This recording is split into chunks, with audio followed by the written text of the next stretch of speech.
Here's what we need to start with. The enemy is cunning, very subtle, and we have to be alert to his schemes. That's 1 Peter 5:8. It says, be sober-minded, be watchful. Your adversary, the devil, prowls around like a roaring lion, seeking someone to devour. And here's what I know that I know that I know. We need to be in fellowship.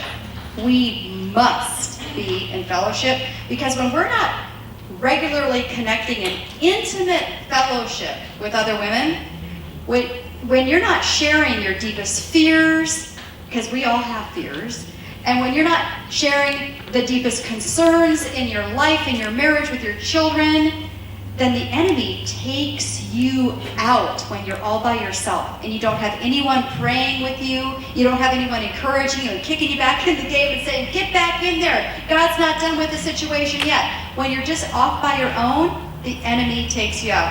And here's the horrible thing about it. It usually happens so slowly and so subtly that you'll hardly even notice that you're being taken out of the game.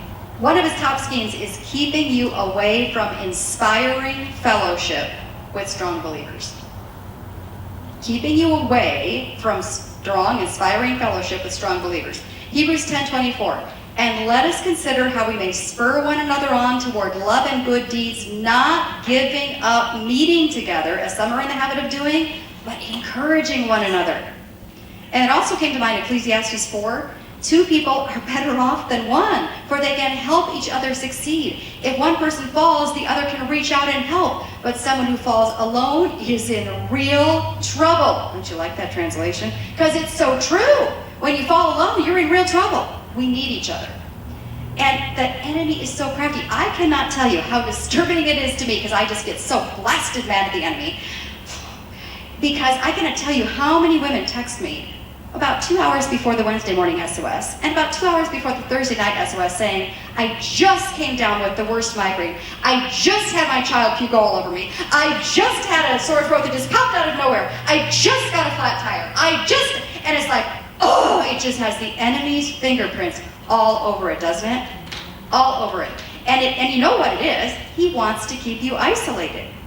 And I'm just going to say, there have been days where I was sicker than a dog before coming to SOS, and you never knew that, because guess what? I said, I don't care, enemy, you're not taking me out. And so I just marched over here with my nose like a faucet, and I'm like, I don't know how this is going to work, but I'm just persevering. And you know what happened? When I was like spitting in his eye and saying, you're not stopping me, my nose didn't run one single bit during the whole SOS.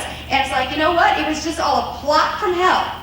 A plot from hell. But I'm not falling for that kind of stuff anymore. It's like bogus. I'm not falling for it anymore. So is he taking you out with sickness, or what seems to be sickness? I mean, is there a way to persevere through that? I don't know. Maybe it's praying your way through it. I don't know, but it's like one of his plots. What about busyness? Yeah, busyness. And there are so many good things to do, right? I mean, there are good things to do.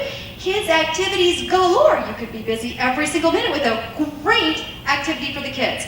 Or all sorts of home improvement projects, or painting that room and you've been wanting to paint on. All of these things that are calling our attention, and none of them are bad. But are they keeping you away from the inspiring fellowship that you need to have for your soul? 2 Corinthians 11:14, Satan himself masquerades as an angel of light.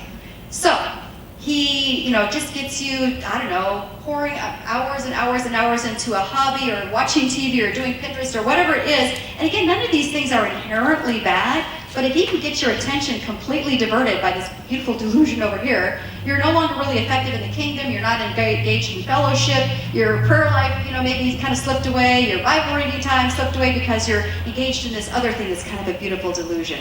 It could be investing tons of time in an activity for your child at the expense of your spiritual health.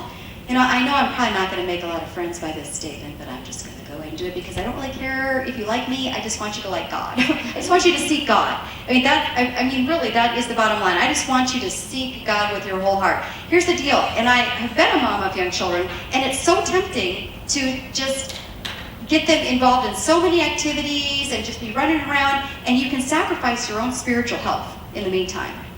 Yeah, it's kind of like, in the airplane, you have to get your oxygen mask on first, or you're no good to your child. It's kind of the same way spiritually. Like, you have to be spiritually healthy. I think God, and when you're dead and going to heaven, I don't think they're going to be like clapping for you, all the angels. She was the best soccer mom. And, they're not going to care. They're not going to be impressed by that. She brought all the snacks to the chess club, and she helped do the props for the children's play. The angels are not going to be cheering about that. No one is going to give a rip, and you're not going to give a rip. But, what they will be cheering about is, did you bring all your children to Christ? Were you such a great reflection of Christ to your whole family that they all sought Christ seriously, and your cousins and your neighbors, and you brought all these people to Christ, maybe not, directly, but by the reflection you were of Christ, the way that you were so spiritually healthy and faith-filled that they were all attracted to Christ. That's what's going to have the angels cheering, right? So I'm not saying, you should be sitting at home, with your children all day long, but I'm just saying that, priorities.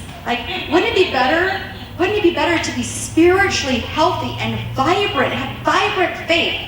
Wouldn't that be far superior to running around and being the best soccer mom or whatever? I'm not against soccer. Okay, I just want to say that. I'm not against soccer. But I think you get the drift, right? It's what are your priorities? I just have to say this too, because I'm just saying all sorts of things that are getting me in trouble tonight. Because I've had one mom say, I just can't come to SOS after a long day. I just have to go home and have a glass of wine and just relax. And I'm like, okay, kick yourself in the butt. Come on, women. I'm not against a glass of wine. I'm just saying, come on. What is more important? Getting spiritually healthy and having people pray with you and seeing miracles come about because you're in touch with the Almighty who can move mountains? Is that more important than going home and I just have some chocolate and a glass of wine and watch The Bachelor or whatever the show is these days? Which is most important? Do you know what I mean? Sometimes you just have to kick your flesh in the butt, right? Because, even tonight, I'm impressed that this many of you are here. I don't know if you'll be back next week, but anyway, I'm really impressed you're here this week. But you know what? I just know that for a whole bunch of you, the enemy was saying you're just tired. You don't need to go tonight. Maybe next time. Just feel a little tickle in my throat. I better stay home. You know what I mean? This is all but isn't this how the enemy works? And then we go yeah, I'm going to do that. Kick your flesh in the butt, ladies, and just say, I am doing what is right for me spiritually. That is most important.